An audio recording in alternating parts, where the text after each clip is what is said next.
અલગ આવે છે. સિકોતર ને કુકડી મારે સિકોતર અને કુકડો મારે બે.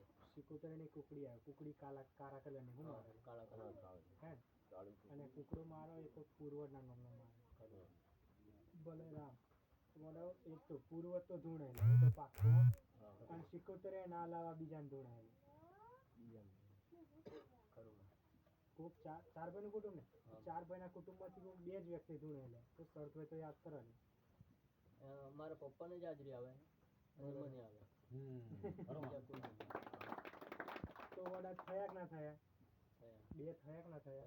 થયા ને તો ગોડાઓ તમે હોલ્યા મતલબ માતાની ઓળખાણ પાડી લો ગોડાઓ. તો તમારી માતા જો તમારી ઓળખાણ નહીં એટલે તો તમારા ઓળખાણ આલવા બેઠી હું જાય જો લ્યા માતા ઓળખાણ આલું ઓળખાણ તો જો તમને પડી હતી ને તો ગોડાઓ જગતમાં કોઈ તમારો વાળો કરી શકે તો પણ માન કે છે. ભલે રા ચામુંડ માનો દીવો અપનાવી લો. બીજા નંબરમાં તમારી મહાકાળી જે હોય ધૂણવું ને એ જ તમારી પેઢી પૂજાવું લે હો. ભલે રામ આ મગન કોઈ મગન હતો પેલા?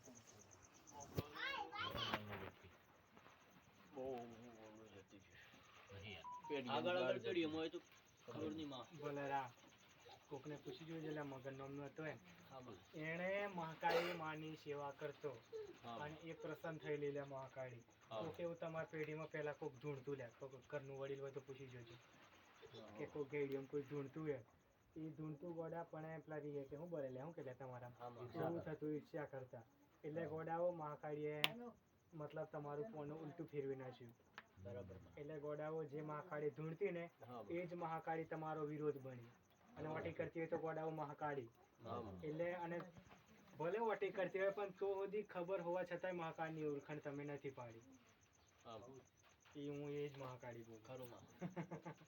ભલે રામ એટલે પેલા મહાકાળીનું માફી માંગજો હો. અને જે રીતના જે મેં ફૂલહાર થી ને ચુંદડી થી જે વધામણું કરવા કીધું ને એ વધામણું કરી દેજો હો. ભલે રામ પછી કોઈ એક રાફડું હેલે રાફડો ઘરની નજીક રાફડો હે હાલમાં નથી પેલા તો દિવાલે સડતો સાપ.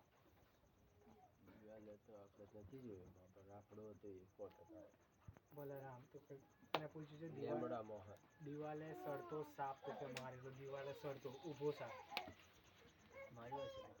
ભલે રામ તો 5 સોમવાર ઉપવાસ કરીને ગોગા મહારાજ નો વ્યવહાર કરી દેજો અને ગોગા મહારાજ વ્યવહાર ચાલુ બંધ તો ગોગા મહારાજ નું ખાલી વ્યવહાર ચાલુ રાખજો હો. ભલે રામ.